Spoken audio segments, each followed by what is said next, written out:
ఇప్పుడు బైబిల్ ఏమని చెప్తుందంటే స్త్రీలకు ఇచ్చిన విలువ ఏంటి బైబిల్ పరంగా మనం చూస్తే స్త్రీలు సంఘంలో మాట్లాడకూడదు, సంఘంలో స్త్రీలు మౌనంగా ఉండవలను అని చెప్పేసి బైబిల్ స్త్రీల గురించి చెప్పింది. కానీ మన హిందూ ధర్మం స్త్రీల గురించి ఏమని చెప్తుంది? వినాశ్రీయ జనన నాస్తి, వినాశ్రీయ గమన నాస్తి, వినాశ్రీయ సృష్టి ఏవ నాస్తి. బైబిల్ మొత్తంలో ఆది కాండం నుంచి ప్రకటన వరకు ఇప్పుడు ఉన్న ఈ సమాజంలో ఈ యువతకు నేర్చుకోవాల్సిన మంచి విషయాలు ఏమన్నా ఉన్నాయా అని చెప్పేసి నేను చాలా మంది పాస్టర్లు అడిగాను. వాళ్ళు చాలా సేపటి తర్వాత ఒక పాస్టర్ వాడు గంట తర్వాత ఏమన్నారంటే నిన్ను వల్ల నీ పొరుగు వారిని ప్రేమించండి అని అంటాడు. పాముకి కేవలం కూరలోనే విషం ఉంటుంది, పాస్టర్ అనేవాడికి అరికాల నుంచి తల ఇంటి వరకు వాళ్ళంతా విషం ఉంటుంది. దేని మీద? అన్ని రకాల మతాల మీద, హిందుత్వం మీద, హిందూ ఆచార పద్ధతి మీద, హిందూ గుళ్ళ మీద, హిందుత్వం దేవి పటాల మీద విపరీతమైనటువంటి ద్వేషం ఉన్నవాడు ఫస్ట్ ఉంటుంది. మీరు మీ పిల్లల్ని, ముఖ్యంగా ఇంట్లో ఉన్న ఆడపిల్లని చర్చిలకు పాస్టర్లకు దూరంగా ఉంచండి. ఇప్పుడు నేనే ఉన్నా అంటే వీళ్ళందరూ ఏం చేద్దాం అనుకుంటున్నారు?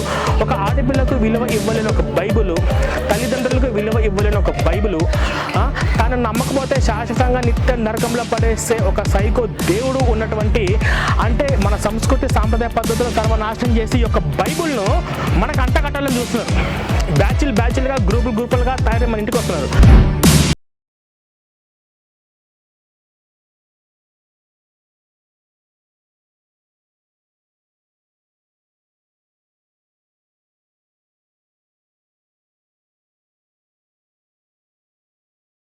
శ్రీరామ్, జై శ్రీరామ్, జై శ్రీరామ్. యదా యదా హి ధర్మస్య గ్లానిర్భవతి భారత అభ్యుత్థానమధర్మస్య తదాత్మానం సృజామ్యహం పరిత్రాణాయ సాధూనాం వినాశాయ చ దుష్కృతాం ధర్మ సంస్థాపనార్థాయ సంభవామి యుగే యుగే. ఎప్పుడెప్పుడు ధర్మానికి హాని జరుగుతుందో, ఎప్పుడెప్పుడు అధర్మం వృద్ధి చెందుతుందో అప్పుడప్పుడు సత్పురుషులను ఉద్ధరించేందుకు, అధర్మపరుల వినాశనానికి, ధర్మాన్ని పునఃస్థాపించేందుకై నేను జన్మిస్తుంటాను. నేనే నాశనం లేని పరమాత్మను, నేనే మత్స్యావతారాన్ని, నేనే వామనావతారాన్ని, నేనే పరశురాముణ్ణి, నేనే రామావతారాన్ని కూడా, నేనే బ్రహ్మ విష్ణు మహేశ్వరులను, నేనే సరస్వతి లక్ష్మి పార్వతిని కూడా. ఓకే, ఇప్పుడు నేను చెప్పిన తర్వాత వాళ్ళు చాలా మందికి ఒక విషయం అనేది అర్థమైంది. సో ఇప్పుడు ఈ బైబిల్ అంటే ఏంటి, ఈ పాస్టల్ అంటే ఏంటి, అసలు బైబిల్ ఎటువంటి బోధనలో ఉన్న సంగతి నేను వాళ్ళకి ఈచ్ అండ్ ఎవ్రీథింగ్ వాళ్ళకి అర్థమయ్యే రీతిలో నేను ఎక్స్ప్లెయిన్ చేయడానికి ట్రై చేశాను. సో ఇప్పుడు ఈ వీడియో చూసిన ప్రతి ఒక్కరు కూడా మీరు కూడా మీ తోటి వాళ్ళకి షేర్ చేయండి, ఈ ఛానల్ సబ్స్క్రైబ్ చేయండి. మీరు ఇచ్చే సపోర్ట్ తోటి ఇటువంటి ఎన్నో మీటింగ్లు నాకు పెట్టుకోవడానికి నాకు ఎంతో ఉపయోగపడుతుంది. Okay, welcome to Telugu.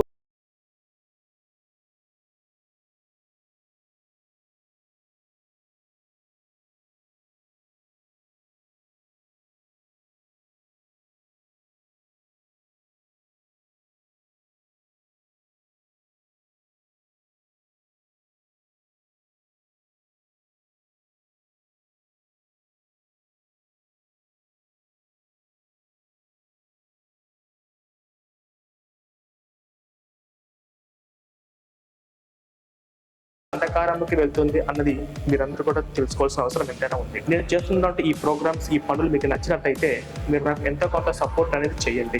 మీరు ఇచ్చే సపోర్ట్ ఇటువంటి ఎన్నో మీటింగ్లు పెట్టడానికి నాకు ఎంతో హెల్ప్ అవుతుంది. సో ఇప్పుడు మన గ్రౌండ్ లెవెల్లో మనము వెళ్ళాలి. ఎప్పుడు చూసినటువంటి 4 గోడల మధ్య మనం వీడియోలు చేయడం మాత్రమే కాదు, మన పనితనం ఎంతో గ్రౌండ్ లెవెల్లో విలేజ్లో ఉన్న వాళ్ళు కూడా అక్కడ వరకు కూడా వెళ్ళాలి. మరి అక్కడ వరకు వెళ్ళాలి అంటే నేను ఒక టీం తీసుకొని రావాలి, అవునా కదా? సో దీని అంతా ఖర్చు అవుతుంది కదా. సో దీనికి మీ వంతుగా మీరు నాకు ఆర్థిక సహాయం నేను కోరుతున్నాను. నమస్కారం అందరికీ. జై శ్రీరామ్, జై శ్రీరామ్, జై శ్రీరామ్. చాలా సంతోషం, ఈరోజు నాకు చాలా హ్యాపీగా ఉంది. ఇవాళ నా మీద ఉన్న అభిమానంతో ఇంతమంది ఇక్కడ దాకా వచ్చినందుకు అందరికీ thank you so much. So అంటే అసలు ఈ ప్రోగ్రామ్ని చేయడానికి గల కారణం ఏంటి అంటే, నేను ఎవరు, నా గురించి ఒక చిన్న ఇంట్రడక్షన్ ఇస్తాను. నా పేరు ప్రవీణ్ కుమార్. నేను పుట్టింది పెరిగింది మొత్తం క్రైస్తవంలో పుట్టాను, క్రైస్తవంలో పెరిగాను. నా జీవితం అంతా క్రైస్తవంలోనే సాగి ఉంది. చిన్నప్పటి నుంచి నాకు ఎన్నో సందేహాలు వస్తున్నాయి. ఇక్కడ ఉన్న వాళ్ళలో ఎవరైనా కానీ అన్ని మతాలు సమానమే, అందరూ దేవుళ్ళు ఒకటే అనే భావనలో ఎవరైనా ఉన్నారా? ఇప్పుడు ఉన్నారా? పోనీ ఎవరికన్నా కానీ మీ గతంలో మీరు ఎప్పుడైనా చర్చికి వెళ్ళిన సందర్భాలు ఉన్నాయా? ఎవరైనా చర్చికి వెళ్ళారు ఇక్కడ ఎవరన్నా? సో ఎవరు ఈ పిల్లలు? నువ్వు చర్చికి వెళ్ళావా మీరు? సో అంటే ఈ పిల్లలు చర్చికి వెళ్తున్నారు. సో అంటే ఈ పిల్లలు చర్చికి వెళ్ళిన భావన ఉన్నాయి. ఓకేనా? సరే, బాగుంది. పిల్లలు ఎందుకు చర్చికి వెళ్తున్నారు? సరే, ఇప్పుడు ఒక పని చెప్తాను. క్రిస్టియన్స్ అంటే పిల్లలు చర్చికి వెళ్తుంటే ఏమవుతుంది? సరే, అన్ని మతాలు సమానమే, అందరూ దేవుళ్ళు ఒకటే, చర్చికి వెళ్తే ఏమవుతుంది అనే ఆలోచన ఉంది కదా. అంటే అసలు చర్చిలో ఏం జరుగుతుంది, క్రైస్తవంలో ఏముంది, బైబిల్లో ఏముంది, పాస్టర్లు ఎటువంటి బోధనలు చేస్తారని తెలియకపోవడం వల్లే కదా పిల్లలు చర్చికి వెళ్తే వెళ్ళని ఏం కాదనుకుంటున్నారు. మీరు ఎప్పుడన్నా అబ్జర్వ్ చేశారా? ఎప్పుడన్నా క్రైస్తవ పిల్లలు టెంపుల్స్కి వస్తారా? ముస్లిం పిల్లలు టెంపుల్స్కి వస్తారా? ఇప్పుడు క్రైస్తవులు వాళ్ళకి వెళ్ళేసి వస్తే వాళ్ళ పేరెంట్స్ ఏం చేస్తారు? నువ్వు ఎందుకు గుడికి వెళ్ళావు అని వాళ్ళ పేరెంట్స్ కొట్టరా? ముస్లిమ్స్ వాళ్ళ పిల్లలు ఎప్పుడన్నా చర్చికి వెళ్ళినా గుడికి వెళ్ళినా నువ్వు ఎందుకు గుడికి వెళ్ళావు అని వాళ్ళ పేరెంట్స్ కొట్టరా? ముస్లిం వాళ్ళ పేరెంట్స్. మరి మన హిందువులు ఎందుకు కొట్టరు? అన్ని మతాలు సమానమే, అందరూ దేవుళ్ళు ఒకటే అనే భావనలు ఉన్నారు. అవునా కదా? అంటే వాళ్ళ పిల్లలు వాళ్ళు ఎలా పెంచుతున్నారు? ఇప్పుడు క్రిస్టియన్స్ వాళ్ళ పిల్లలు వాళ్ళు ఎలా పెంచుతున్నారు? మన మతం తప్ప, మన యేసు తప్ప, మన బైబుల్ తప్ప, మన పాస్టర్ తప్ప వేరేది ఏ మతం గొప్పది కాదు, హిందువులు అంటే అన్యులు, వాళ్ళు పూజించేది విగ్రహాలు అని అలాగా వాళ్ళు హిందువుల క్రిస్టియన్స్ పిల్లలు, ముస్లిమ్స్ పిల్లలు పెంచుతున్నారు. మీకు తెలుసా, మన భారతదేశంలో స్వతంత్రం వచ్చినప్పుడు 1947లో మన భారతదేశ జనాభా 35 కోట్లలో 90% హిందువులు ఉన్నారు. ఈరోజు ప్రపంచంలో అది ఎక్కువ జనాభా కలిగిన దేశం మన భారతదేశం, 140 కోట్లు. ఈ 140 కోట్లు 60% మాత్రమే హిందువులు ఉన్నారు. 30 కోట్ల జనాభాలో 90% ఉన్న హిందువులు 140 కోట్లలో ఎందుకింత తగ్గిపోయింది? ప్రపంచం మొత్తంలో ఎక్కువ హిందువులు మెజారిటీగా ఉన్న దేశం ఇది మన భారతదేశం. క్రైస్తవ దేశాలు 156 ఉన్నాయి, ఇస్లాం దేశాలు 52 ఉన్నాయి, కానీ హిందూ దేశం ఒక్కటి మన భారతదేశం కదా. ఎందుకు అంటే ఇప్పుడు ఈ పిల్లలు చర్చికి వెళ్తుంటే పోతే పోనీలు అని పెంచడం మన తల్లిదండ్రులు చేసిన అతి పెద్ద మిస్టేక్ అదే. ఈ దేశానికి ప్రమాదం క్రైస్తవుల కన్నా, ఇస్లాంస్ కన్నా అన్ని మతాలు సమానమే, అందరూ దేవుళ్ళు ఒకటి, ఎవరైనా ఏ మతమైనా ఒకటి అనే భావనలో ఉన్నటువంటి ముఖ్యంగా మన ఆ భావన ఉన్న వాళ్ళే ప్రమాదం. ఎందుకు అంటే ఆ ప్రమాదం ఎందుకు అంటే చర్చిలో ఏముంది, పాస్టర్ ఏం చెప్తాడు, సరే పోతే పోనీలు అంటే ఎందుకు ఈ విధంగా మిస్టేక్ జరుగుతుందంటే అసలు చర్చిలో ఏం జరుగుతుంది, బైబిల్లో ఏముంది, పాస్టర్లు ఏం చెప్తారు, పిల్లలు ఎటువంటి ఆ భావనలకు వెళ్ళిపోతారు అన్న సంగతి తెలియకపోవడం వల్ల జరుగుతుంది. ఓకేనా? ఇప్పుడు ఎందుకు అంటే అన్ని మతాలు సమానమే, అందరూ దేవుళ్ళు ఒక్కటే నిరూపించడానికి ఇక్కడ మనమందరం సిద్ధంగా ఉన్నాం. మనమందరము చర్చికి వెళ్దాం, మనమందరం మసీదుకి వెళ్దాం. వాళ్ళలో ఎవరైనా మన ప్రసాదం తింటారా? మనకెందుకు దరిద్రం? అంటే అన్ని మతాలు సమానమే, అందరూ దేవుళ్ళు ఒకటే, ఈ లౌకిక దేశము, అన్ని మతాలు, అన్ని కులాలు, అన్ని రకాల మతాలు నివసిస్తున్న దేశం ఈ భారతదేశం అని అనుకున్న వాళ్ళు ఎవరంటే హిందువులే. ముస్లిమ్స్ అనుకుంటున్నారా? క్రిస్టియన్స్ అనుకుంటున్నారా? మీరు ఎప్పుడైనా ఆలోచించారా? ఎవరన్నా ఏ క్రైస్తవుడన్నా శ్రీరామనవమికి హ్యాపీ శ్రీరామనవమి అని చెప్పి వాట్సాప్లో స్టేటస్లు పెడతారా? మనము క్రిస్మస్ రాగానే హ్యాపీ క్రిస్మస్ అని చెప్పేసి మనం స్టేటస్లు పెడతాం, రంజాన్ రాగానే హ్యాపీ రంజాన్ అని చెప్పేసి మనం స్టేటస్లు పెడతాం. ఏ ముస్లిం అన్నా ఏ క్రైస్తవులన్నా పెడుతున్నారా? అంటే ఇక్కడే మనకు అర్థమవలసింది ఏంటంటే ఏం జరుగుతుందంటే ఇప్పుడు వాళ్ళ పిల్లల్ని పెంచే పద్ధతిలో అమ్మ మీరు హిందువులు అంటే అన్యులు, హిందువులు అంటే విగ్రహారాధికులు, వాళ్ళు పూజించే దేవులు సైతాన్లు, వాళ్ళు రాళ్ళు రప్పలు, కాబట్టి మన యేసయ్య నిజమైన దేవుడు, మన బైబిలే పరిశుద్ధ గ్రంథము, మన బైబిల్ మించిన గ్రంథం ప్రపంచంలో ఏది లేదు, కాబట్టి మనము ఎట్టి పరిస్థితుల్లో మన యేసయ్యను మన బైబిల్ని వదిలిపెట్టకూడదు అని క్రైస్తవులు పెంచుతున్నారు. ముస్లిమ్స్ కూడా సేమ్ అలాగే పెంచుతున్నారు. కానీ మనము మన పిల్లల్ని పెంచే పద్ధతి ఆలోచన ఖచ్చితంగా మారాలి. మారకపోతే ఇప్పుడున్న హిందువుల పర్సెంటేజ్ కూడా తగ్గిపోతుంది. అవునా కదా? అంటే హిందుత్వం యొక్క గొప్పతనము, హిందుత్వం యొక్క విలువ తెలియకపోవడం వల్లనే. కానీ తెలుసుకోవాల్సిన బాధ్యత మనకుంది. మన ముత్తాతలు, మన తాతలు వాళ్ళు బాగా తెలుసుకొని మన తాతల నుంచి, మన నాన్నల నుంచి వాళ్ళని అలాగే పెంచి ఉండింటే మనకి ఈరోజు ఈ పరిస్థితి అనేది వచ్చేది కాదు. అంటే మతాల పరంగా విడగొట్టే లక్షణాలు వాళ్ళ ఆ పాస్టర్లు అలా ప్రవర్తించడానికి గల ముఖ్యమైన కారణం వచ్చేసి ఏంటంటే బైబుల్.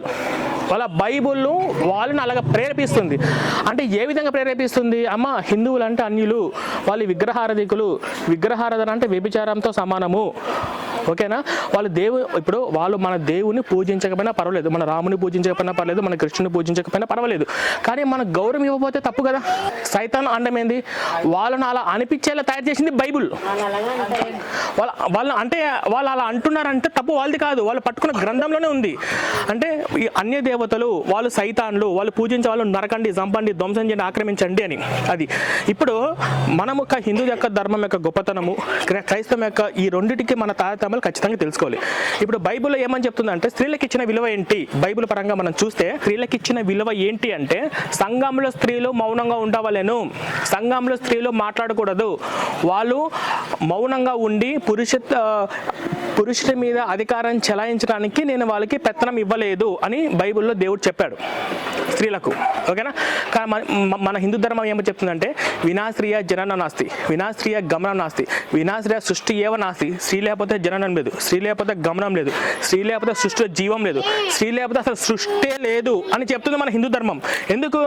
ఇప్పుడు దేవుడు అనేవాడు ఎవరన్నా కానీ ఈ భూమి మీదకి నర రూపంలో రావాలి అనుకుంటే స్త్రీ గర్భంలోనే కదా. స్త్రీ లేకపోతే అంత గొప్ప విలువ ఇచ్చింది స్త్రీ. అందుకని మన భారతదేశం ఏమంటాం? మనం అన్నం పెట్టే మట్టిని భూదేవి అంటాం, మనం చదువు నేర్పే తల్లిని సరస్వతి దేవి అంటాం, మనము డబ్బుల్ని సరస్వతి దేవి అంటాం, కనకదుర్గమ్మ అంటాం. మన హిందుత్వంలో స్త్రీలకు అలాంటి విలువ ఇచ్చింది. మన భారతదేశాన్ని మనం భరత మాత అంటాం. కానీ వాళ్ళలో ఈ మేరీ మాత అంటే యేసు ప్రభుకు జన్మనిచ్చిన మేరీ నరకానికి వెళ్తారంట. అది వాళ్ళ దాంట్లో ఉన్నటువంటి స్త్రీలకు ఇచ్చినటువంటి విలువ.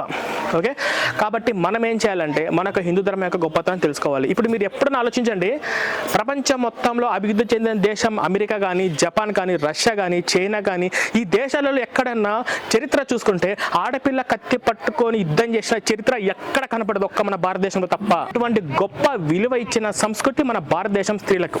ఓకేనా? ఇప్పుడు చర్చికి వెళ్ళే వాళ్ళలో 99% అసలు బైబిల్లో ఏముంది, పాస్టర్ ఏం బోధన చేస్తున్నాడు అనేది వాళ్ళెవ్వరికి తెలియదు. మనం అట్లీస్ట్ స్పృహలో నుంచి బయటికి వస్తే, స్పృహలో నుంచి బయటకు వస్తే అసలు పాస్ట్ ఏం చెప్తున్నాడు, బైబిల్లో ఏముంది అనే విషయాలు మనకు తెలుస్తుంది. ఇప్పుడు ఏంటంటే మా దేవుణ్ణి నమ్మపోతే నరకం. ఎంత ఇల్లాజికల్గా ఉంది. మా యేసుప్రభు దేవుడు, ఆయన దేవుడుగా మీరు పూజించకపోతే, ఆయన దేవుడుగా మీరు నమ్మకపోతే అనంతకాలం, శాశ్వత కాలం, కోట్ల సంవత్సరాలు నరకంలో పడేస్తాడు మా దేవుడు ఇంతే అనే విధంగా ఈ పాస్టర్లు ప్రచారం చేస్తున్నారు. వీళ్ళు ఇదే నమ్ముతున్నారు, ఇదే సిద్ధాంతం కోసం. అసలు దేవుడు అన్నవాడికి ఇటువంటి లక్షణాలు ఉంటాయా? ఉంటాయి ఇటువంటి లక్షణాలు? దేవుడు అంటే ఏంది? మనము పంచభూతాల్లో దైవం చూస్తాము, ప్రకృతిలో మనం దైవం చూస్తాం. దేవుడు అన్న ఇప్పుడు ఎప్పుడన్నా కానీ మా రాముడు గొప్పవాడు కాదు, మా కృష్ణుడు గొప్పవాడు అని చెప్పేసి ఎప్పుడన్నా హిందుత్వంలో గొడవలు వస్తాయా? దేవుడు అన్నవాడు ఒక్కడే. రామావతారం, కృష్ణావతారము, పరశురామ అవతారము, కలికి అవతారం, ఇలా అనేక రూపాలలో వ్యక్తం అవుతూ ఉంటాడు, ఆయా కాలాన్ని బట్టి, ఆయా సందర్భాలను బట్టి. ఇది దైవంకు ఉన్నటువంటి లక్షణం. దేవుడు అనేవాడు ఒక్కడే. ఏ రూపంలో పూజించుకున్నా, ఏ రూపంలో కరుణించినా కూడా దేవుడు అనేవాడు ఒక్కడే అనేది మన సిద్ధాంతం. కానీ వాళ్ళు యేసు ప్రభు దేవుడు, ఆయన నమ్మాలి, ఆయన నమ్మపోతే మీరు అనంతకాలం, శాశ్వత కాలం నరకంలో పడిపోతారు. ఆ నరకం కూడా ఎలా ఉంటుందంటే అగ్ని ఆరదు, పురుగు చావదు, కోట్ల సంవత్సరాలు నరకంలో పడేసేవాడు దేవుడు అంట. మీరు ఎప్పుడన్నా అడగండి, ఇప్పుడు ఇక్కడున్న పెద్దవాళ్ళు ఎవరైనా చర్చికి వెళ్ళిన అనుభవాలు ఉన్నాయా? ఎప్పుడన్నా చర్చికి వెళ్ళిన అనుభవాలు ఉన్నాయా? Very good. ఈ పిల్లలు అయితే వెళ్ళి ఉండొచ్చు. చర్చిలో మీకు చెప్పే విషయాలు ఏంటంటే, 4 పాయింట్లు చెప్తారు, 4 లేదా 5 పాయింట్లు. మన దేవుని నమ్మపోతే నరకంలో పడేస్తాడు, నరకం. మీరు పుట్టడంలో పాపంలో పుట్టారు, మీ బతుకు ఒక పాప బతుకు పాపి, మీకు బుద్ధి లేదు, మీరు గొర్రె. ఓకే, మీరు మీకు దయ్యం పట్టిన, సైతాన్ పట్టిన సైతాన్. తర్వాత మన దేవుడు పాపాలు రక్తంతో కడుగుతాడు, రక్తం. నరకం, రక్తం, పాపం, గొర్రె, ఇవి తప్ప మీకు చర్చలు ఏమి ఉండవు. అసలు అంతెందుకు, నేను ఇప్పటికీ ఈ రోజుకి నేను చెప్తున్నాను, చాలా మంది కూడా చెప్పాను, బైబిల్ మొత్తంలో ఆదికాండం నుంచి ప్రకటన గ్రంథం వరకు ఇప్పుడు ఉన్న ఈ సమాజంలో ఈ యువతకు నేర్చుకోవాల్సిన మంచి విషయాలు ఏమన్నా ఉన్నాయా అని చెప్పేసి నేను చాలా మంది పాస్టర్ని అడిగాను. వాళ్ళు చాలా సేపటి తర్వాత ఒక పాస్టర్ అడిగితే వాడు గంట తర్వాత ఏమన్నారంటే, నిన్ను వల్లే నీ పొరుగు వారిని ప్రేమించండి అని అంటాడు. అంటే అది చెప్పడానికి ఆయన పరలోకం నుంచి భూమికి దిగి రావాలనా? కాబట్టి అంతకంటే గొప్పగా బైబిల్లో ఉన్నటువంటి అంతకంటే గొప్పగా, అంతకంటే అద్భుతంగా మీకు వేమన పద్యాలు ఉంటాయి, సుమతి శతకాలలో ఉంటాయి, స్వామి వివేకానంద ఇన్స్పిరేషన్ చేసినటువంటి నీతి స్థితులు మనకి ఎన్నో ఉంటాయి. అంతకంటే గొప్పగా ఇవి ఉంటాయి. కానీ బైబిల్లో ఏమీ లేవు. కాబట్టి మనం తెలుసుకోవాల్సిన విషయం ఏంటంటే అసలు చర్చికి వెళ్ళే వాళ్ళలో 90% బైబిల్ ఏముందో తెలియదు. చర్చికి వెళ్ళడం వల్ల ఏమవుతుంది, సరే వెళ్తే వెళ్ళనిలే కదా అని ఏమవుతుంది అంటే, చర్చికి వెళ్ళడం వల్ల హిందుత్వం మీద ద్వేషం అనేది వస్తుంది.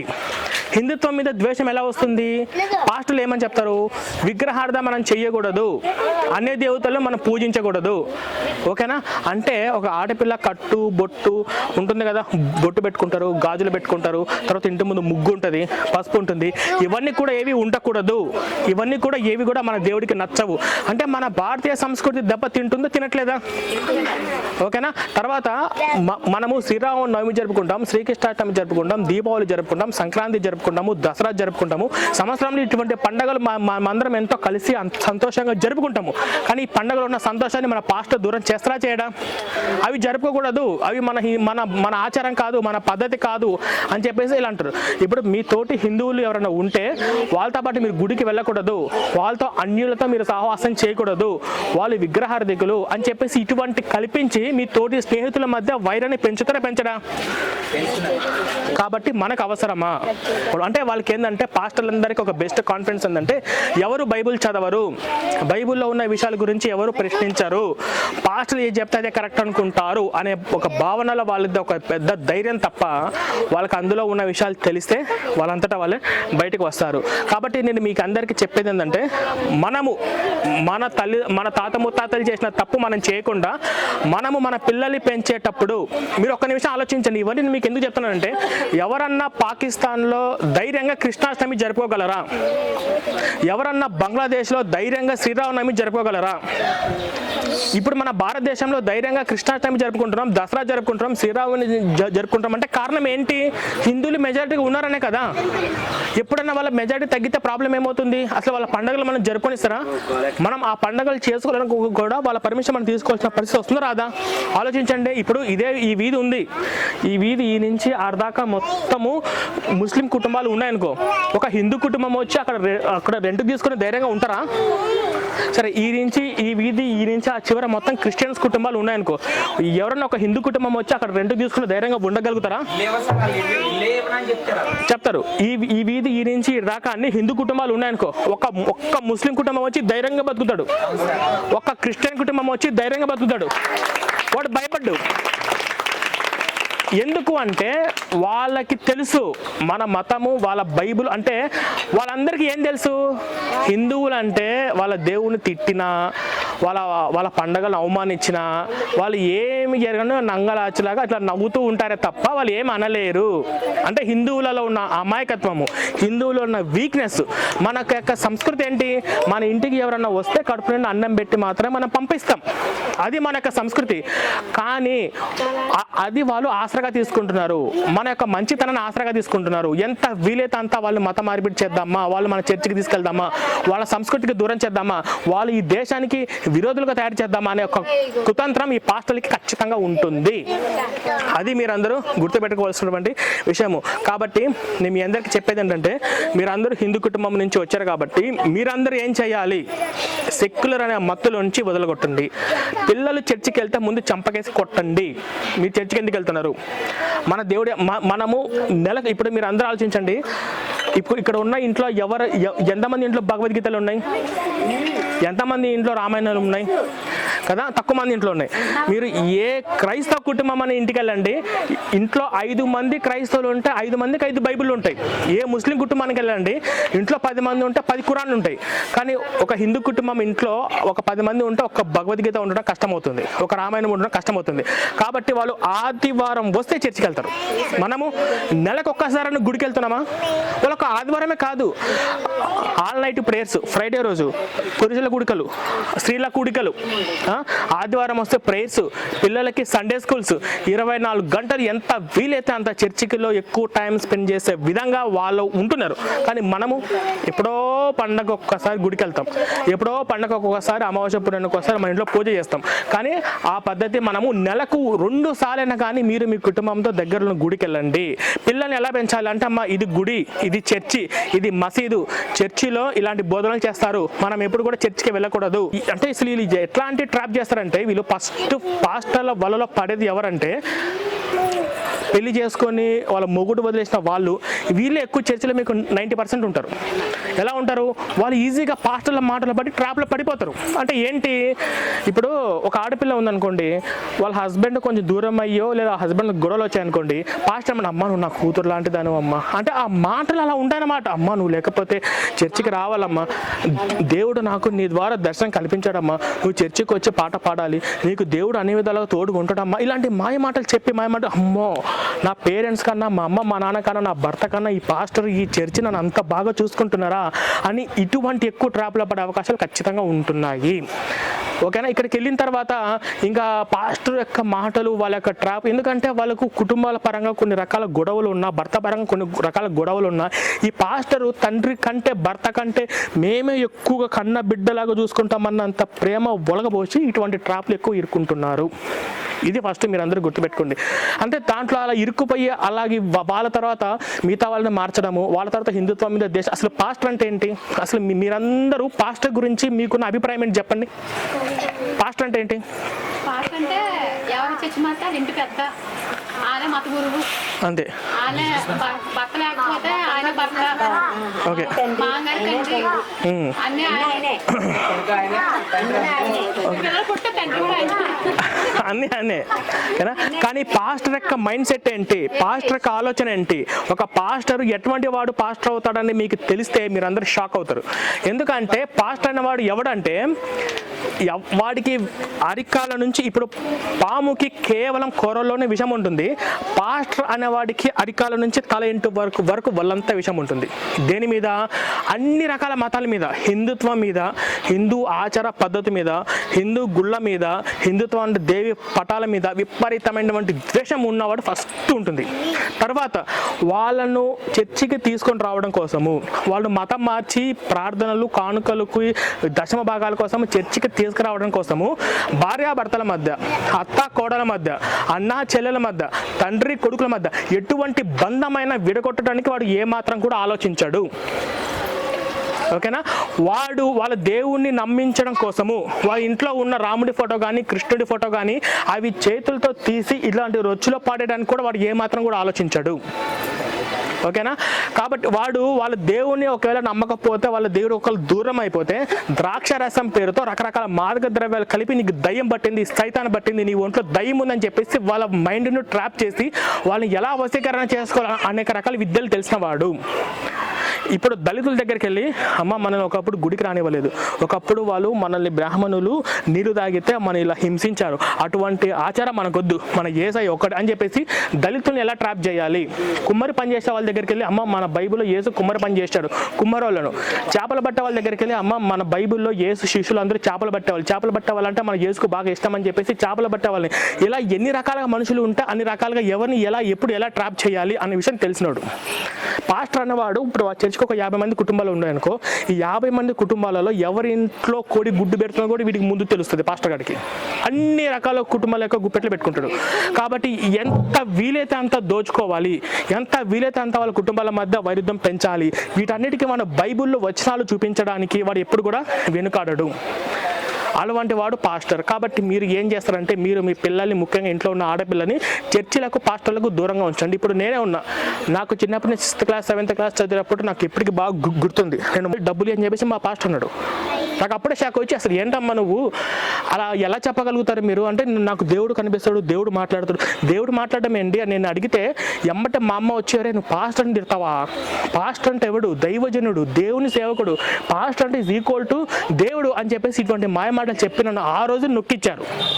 ఇట్లాగా చాలా మంది కూడా, క్రైస్తవులు వెళ్తున్న వాళ్ళు చాలా మంది కూడా పాస్టర్లు చేసే తప్పులు తెలిసినప్పటికీ, పాస్టర్లు చేసే మోసాలు తెలిసినప్పటికీ కూడా వాళ్ళు ప్రశ్నించాలంటే ఇటువంటి రకాల భయాలకు గురవుతున్నారు. అది మీరు గుర్తుపెట్టుకోవాల్సింది. ఇప్పుడు మనకు ఇన్ని రకాల విచిత్రం. మీరు చూడండి, మీరు ఏ పాస్టర్ చూడండి, ఒక పాస్టర్ని మీరు అడిగితే, మీరు పాస్టర్ని ఏదైనా ఒక మాట అడిగారు అనుకోండి, నేను ఒకప్పుడు తాగబోతుని, ఒకప్పుడు జైల్లో ఉన్నాను, ఒకప్పుడు వ్యభిచారం చేశాను, బైబిల్ మార్చింది అంటాడు. కానీ బైబిల్లో యేసే మద్యం తాగాడు. బైబిల్ దేవుడు యెహోవాని ఒకరి భార్యను తీసుకొని ఇంకో దగ్గర పెట్టి వ్యభిచారం చేయించాడు. ఇవన్నీ బైబిల్లో ఆధారాలు ఉన్నాయి. నేను మీకు పుస్తకం రాస్తాను, మీ అందరికి ఇస్తాను. ఇటువంటి నీచకృతమైనటువంటి కార్యకలాపాలు చేసింది బైబిల్ దేవుడు యెహోవా చేశాడు, యేసు చేశాడు. ఇంకా ఏం మాడతారు? ఒక తాగుబోతు దగ్గరికి వెళ్ళి ఇంకొక తాగుబోతు మారడం ఏంటి? ఇట్లాగా విచిత్రమైనటువంటి రకాల. ఎందుకంటే నేను అనుభవపూర్వకంగా చెప్తున్నాను, ఇక్కడ మీరందరూ కూడా 100కు 100 రెట్లు ఎంతో అదృష్టవంతులు. ఎందుకు అదృష్టవంతులు అంటే మనం మనిషిగా పుట్టడం అదృష్టము, భారతదేశంలో పుట్టడం ఇంకా అదృష్టము, ఈ యొక్క హిందూగా పుట్టడం అంతకు మించిన అదృష్టం. నేను పుట్టింది క్రైస్తవంలో పుట్టి క్రైస్తవంలో పెరగడం వల్ల నాకు ఎప్పుడు కూడా 28 సంవత్సరాల వరకు నాకు గుడి అంటే ఏందో తెలియదు, టెంపుల్ అంటే ఏందో వాతావరణం నాకు తెలియదు. నేను ఎన్నో రకాల పాస్టర్లను, ఎంతోమంది క్రైస్తవులు నా కళ్ళ ముందు ఎన్నో రకాల మోసాలు చూసి రకరకాలుగా నా కడుపు రగిలిపోయి ఈ మోసాన్ని కానీ ఇది ఎలాగైనా కానీ ఎదుర్కోవడం కోసం నేను ఈ యొక్క యూట్యూబ్ ఛానల్ ద్వారా బయటకు వచ్చాను. ఎంతమంది పాస్టర్లు దయ్యాలంటూ భూతాలంటూ మోసం చేస్తున్నారో నా ఛానల్ ఫాలో అవుతున్న అబ్బాయికి తెలుసు, ఆ మేడంకి తెలుసు. నా వీడియోలు చూస్తే అర్థమైపోతుంది. దయ్యాలంటూ భూతాలంటూ నా వీడియోలు చూస్తున్నారు కదా, దయ్యాలు వదలగొట్టాను, భూతాలు వదలగొట్టాను అని చెప్పేసి వాళ్ళు ఆ పేర్లతోటి ఆడపిల్లలకు రకరకాల మాదక ద్రవ్యాలు కలిపి కింద పడేసి అమ్మాయిలు గిలగిలా కొట్టుకుంటున్న ఎన్నో వీడియోలు ఉన్నాయి. వాళ్ళందరూ అలా ఎందుకు చేస్తున్నారు? వాళ్ళ మతంలోకి వాళ్ళ యేసుని నమ్మించడం కోసం ఇలా చేస్తున్నారు అన్నమాట. కాబట్టి ఎప్పటికైనా కానీ మన చర్చికి కానీ మన పాస్టర్లు ఖచ్చితంగా దూరంగా ఉండాల్సిన అవసరం ఎంతైనా ఉంది. మన భారతదేశ సంస్కృతి, మన భారతదేశ జ్ఞానము, ప్రపంచం మొత్తానికి జ్ఞానం నేర్పించిన మన భారతదేశము. ట్రెడిషన్ అంటే ఏంది, సంస్కృతి అంటే ఏంది అని ప్రపంచం మొత్తానికి నేర్పించింది మన భారతదేశము. ఓకేనా? ఇప్పుడు ఈ చర్చిలో ఫస్ట్ ఇంపార్టెంట్ మనం ఎవరికి ఇస్తాము? మాతృదేవోభవ, పితృదేవోభవ, ఆచార్యదేవోభవ అని అంటాము. ఎందుకు అంటాము? మన ఫస్ట్ ఇంపార్టెంట్ ఎవరికి ఇవ్వాలి? మన తల్లికి ఇవ్వాలి. సెకండ్ ఇంపార్టెంట్ ఎవరికి ఇవ్వాలి? మన తండ్రికి ఇవ్వాలి. థర్డ్ ఇంపార్టెంట్ ఎవరికి ఇవ్వాలి? మన గురువుకి ఇవ్వాలి. ఎందుకు?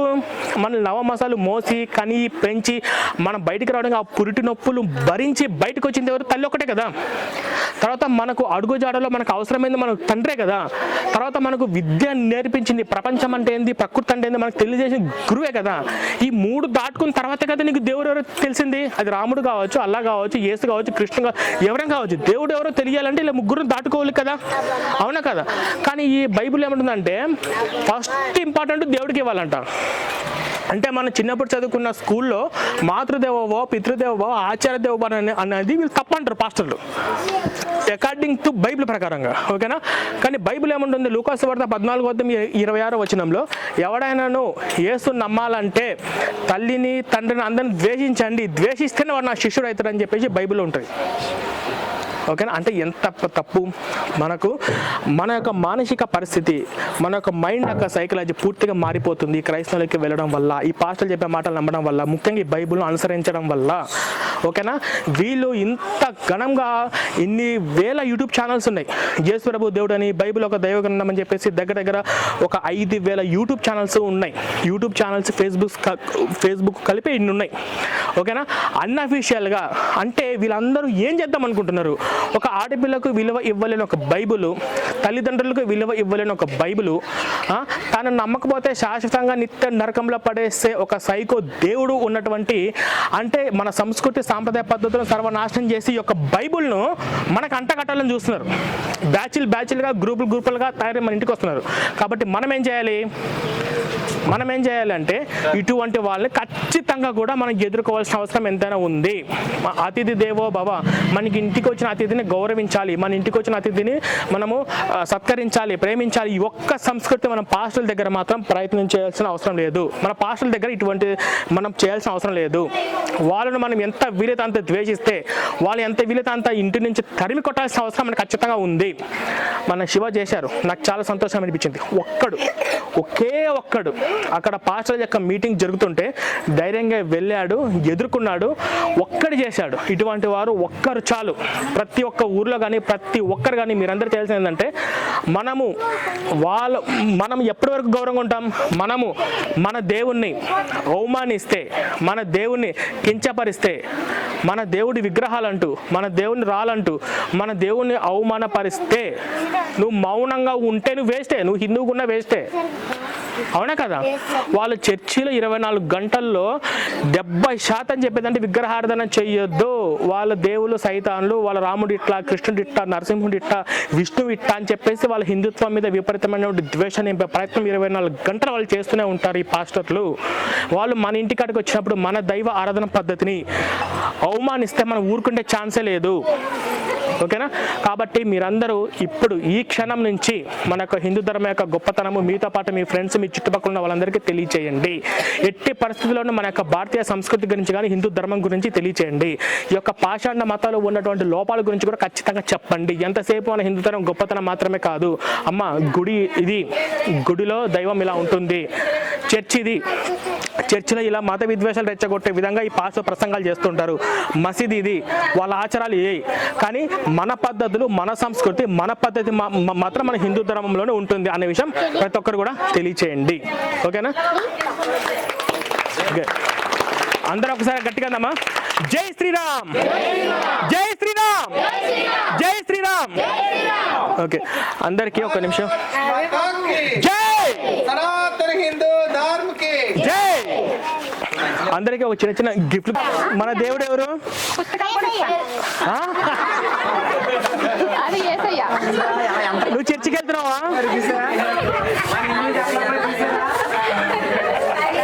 ఇదిగో ఇంత మందిలో చెప్పిందా? ఇదిగో పాప, ఒకసారి ఈ ఫోటో తీసినావా? నువ్వు ఎప్పటి నుంచి చర్చికి వెళ్తున్నావు? సండే అప్పుడు చర్చికి వెళ్తావా? ఇంకా మీరు చూస్తారా? జై శ్రీరామ్ అంటావా?